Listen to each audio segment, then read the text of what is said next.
ನಮಸ್ಕಾರ ಸ್ನೇಹಿತರೆ, ನಮ್ಮೂರು ನಮ್ಮ ಜನ ಚಾನೆಲ್ಗೆ ಸ್ವಾಗತ.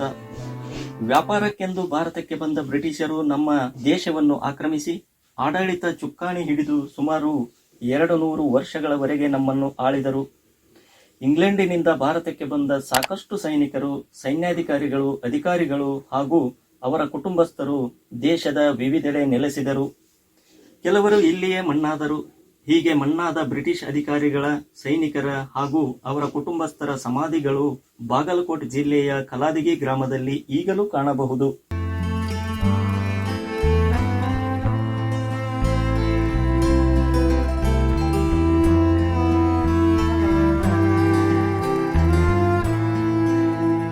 ಈಗ ಗ್ರಾಮವಾಗಿರುವ ಕಲಾದಗಿ ಬ್ರಿಟಿಷರ ಆಳ್ವಿಕೆಯಲ್ಲಿ ಜಿಲ್ಲಾ ಕೇಂದ್ರದ ಸ್ಥಾನಮಾನ ಹೊಂದಿತ್ತು. ಈಗಿನ ಬಾಗಲಕೋಟೆ ಹಾಗೂ ವಿಜಯಪುರ ಜಿಲ್ಲೆಗಳ ಭಾಗಗಳು ಕಲಾದಗಿ ಕಲೆಕ್ಟರೇಟ್ನ ಭಾಗವಾಗಿದ್ದವು. ಇಲ್ಲಿಯೇ ಬ್ರಿಟಿಷ್ ಸೈನ್ಯದ ನೆಲೆಯೂ ಇತ್ತು. ಹೀಗಾಗಿ ಕಲಾದಗಿಯಲ್ಲಿ ನೂರಾರು ಸಂಖ್ಯೆಯಲ್ಲಿ ಬ್ರಿಟಿಷ್ ಸೈನಿಕರು, ಅಧಿಕಾರಿಗಳು ಹಾಗೂ ಅವರ ಕುಟುಂಬಸ್ಥರ ಸದಸ್ಯರು, ಸಂಬಂಧಿಕರು ನೆಲೆಸಿದ್ದರು.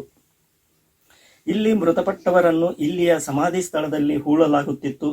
ಸುತ್ತಲೂ ಎತ್ತರದ ಕಾಂಪೌಂಡ್ ಹೊಂದಿರುವ ಈ ಬ್ರಿಟಿಷರ ಸಮಾಧಿ ಸ್ಥಳದಲ್ಲಿ ಸುಮಾರು 64 ಗೋರಿಗಳನ್ನು ಕಾಣಬಹುದು. ಗೋಪುರದಂತೆ ಕಾಣುವ ಈ ಗೋರಿಗಳು ಯುರೋಪಿಯನ್ ಶೈಲಿಯಲ್ಲಿದ್ದು ಗಚ್ಚು, ಕಲ್ಲು ಹಾಗೂ ಇಟ್ಟಿಗೆಗಳಿಂದ ನಿರ್ಮಿಸಲಾಗಿದೆ. ಗೋರಿಯ ಮೇಲಿನ ನಾಮಫಲಕದಲ್ಲಿ ಮೃತಪಟ್ಟವರ ಹೆಸರು, ದಿನಾಂಕ, ಹುದ್ದೆಯ ಬಗ್ಗೆ ವಿವರಗಳಿವೆ. ಗೋರಿಗಳ ಮೇಲೆ ಕ್ರಾಸ್ ಅನ್ನು ಅಳವಡಿಸಲಾಗಿದೆ. ಇಲ್ಲಿ 13 ತಿಂಗಳ ಮಗುವಿನಿಂದ ಹಿಡಿದು ಎಲ್ಲ ವಯಸ್ಸಿನವರ ಗೋರಿಗಳು ಇವೆ.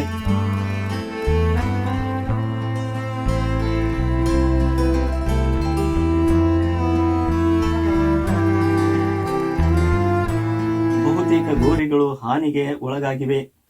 ಗೋರಿಗಳ ಮೇಲಿನ ನಾಮಫಲಕಗಳು ನಾಶವಾಗಿವೆ. ಕಾಲರಾದಿಂದ ಮೃತಪಟ್ಟ ಅಧಿಕಾರಿ, ಅನಾರೋಗ್ಯಕ್ಕೆ ತುತ್ತಾಗಿ ಮೃತಪಟ್ಟ ಯುವತಿ, ತಾಯಿ ಹಾಗೂ ಮಗಳ ಸಮಾಧಿ, ನದಿಯಲ್ಲಿ ಈಜಲು ಹೋಗಿ ಸಾವನ್ನಪ್ಪಿದ ಯುವ ಅಧಿಕಾರಿಗಳ ಗೋರಿಗಳು ಇಲ್ಲಿವೆ. 1921 ಅಕ್ಟೋಬರ್ ತಿಂಗಳಲ್ಲಿ 13 ತಿಂಗಳ ಮಗು, 1922 ಜುಲೈನಲ್ಲಿ ಮೃತಪಟ್ಟ ಆ ಮಗುವಿನ ತಾಯಿಯ ಗೋರಿಗಳು ಅಕ್ಕಪಕ್ಕದಲ್ಲಿಯೇ ಇವೆ.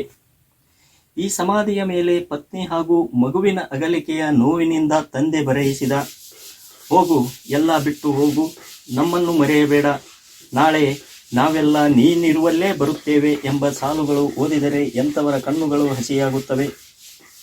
ಬ್ರಿಟಿಷ್ ಕಾಲದ ಗೋರಿಗಳು ಇಂಥ ಶಿಥಿಲಾವಸ್ಥೆ ತಲುಪಿವೆ.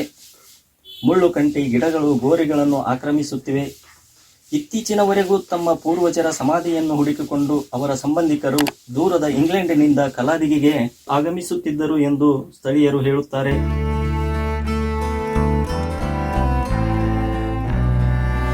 ಈ ಸಮಾಧಿಗಳು ಬ್ರಿಟಿಷರ ಕಾಲದ ಮೂಕ ಸಾಕ್ಷಿಗಳಾಗಿದ್ದು, ಇವುಗಳನ್ನು ಸಂರಕ್ಷಿಸಿ ಸಂಶೋಧನೆಗೆ ಒಳಪಡಿಸುವ ಮೂಲಕ ಆ ಕಾಲದ ಇತಿಹಾಸದ ಬಗ್ಗೆ ಇಂದಿನ ಯುವ ಜನಾಂಗಕ್ಕೆ ಅರಿವು ಮೂಡಿಸುವ ಕೆಲಸವಾಗಬೇಕಿದೆ.